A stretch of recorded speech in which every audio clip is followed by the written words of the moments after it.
Pernah nggak sih lo ngerasa harga barang makin mahal, bensin naik turun nggak jelas, atau tiba-tiba apps favorit lo kena blokir?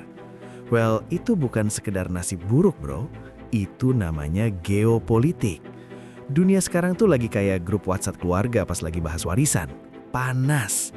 Hari ini kita bakal bahas kenapa peta dunia lagi geser, kenapa si A nggak mau temenan sama si B, dan gimana dampaknya ke dompet kita. Jangan di-skip, karena kalau lo buta geopolitik, lo bakal bingung kenapa dunia makin chaos. Segmen 1, rivalitas The Big Two, USA versus China. Dulu kita tahunya cuma Amerika yang pegang kendali. Sekarang, China udah ready to rumble. Ini bukan cuma soal siapa yang militernya paling sangar, tapi soal teknologi. Lo tahu kan perang chip? Amerika berusaha nge-gatekeep teknologi AI biar nggak masuk ke China. Sementara China lagi gila-gilaan bikin ekosistem sendiri. Istilah kerennya, decoupling. Mereka kayak mantan yang lagi kompetisi siapa yang paling sukses setelah putus. Dampaknya ke kita, gadget makin mahal dan adanya kubu-kubu digital. Lo tim iPhone atau tim Huawei? Segmen 2, konflik regional yang gak kelar-kelar. Gak cuma soal dua raksasa itu, titik-titik panas kayak Ukraina-Rusia dan konflik di Timur Tengah masih jadi headline utama. Ini bukan cuma soal tanah, tapi soal energi dan jalur logistik. Kalau jalur kapal di Laut Merah keganggu, paket belanjaan luar negeri lo bisa telat sebulan. Dunia sekarang lagi krisis kepercayaan. PBB seringkali cuma bisa prihatin doang. Sementara negara-negara mulai bikin geng sendiri-sendiri buat jaga diri. It's literally survival of the fittest. Segmen 3, kebangkitan Global South. Indo masuk sini nih. Tapi dengerin, ini bagian serunya.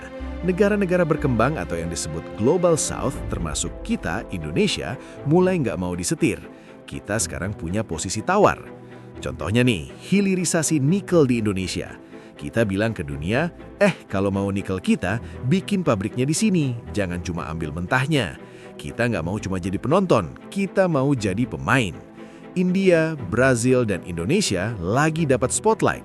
Kita tuh kayak rising star yang lagi ditaksir banyak agensi besar. Segmen 4, krisis iklim dan perebutan sumber daya baru. Geopolitik 2025 bukan cuma soal bom, tapi soal air dan mineral. Siapa yang kuasai lithium buat baterai mobil listrik, dia yang bakal jadi raja. Bahkan kutub utara yang mencair sekarang jadi rebutan buat jalur kapal baru. Ironis sih, buminya rusak tapi manusianya malah rebutan harta karun di balik es yang cair. Sad but true. Jadi intinya, dunia lagi di fase resetting.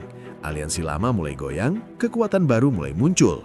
Buat kita yang cuma warga sipil, kuncinya cuma satu, update terus informasinya. Jangan gampang kemakan hoax yang tujuannya emang bikin pecah belah. Menurut lo siapa yang bakal jadi penguasa dunia di 5 tahun ke depan? Coba tulis prediksi ngasal lo di kolom komentar, kita diskusi sehat. Jangan lupa like, subscribe, dan share video ini ke temen lo yang masih mikir dunia ini baik-baik aja. Stay smart, stay alert. See ya!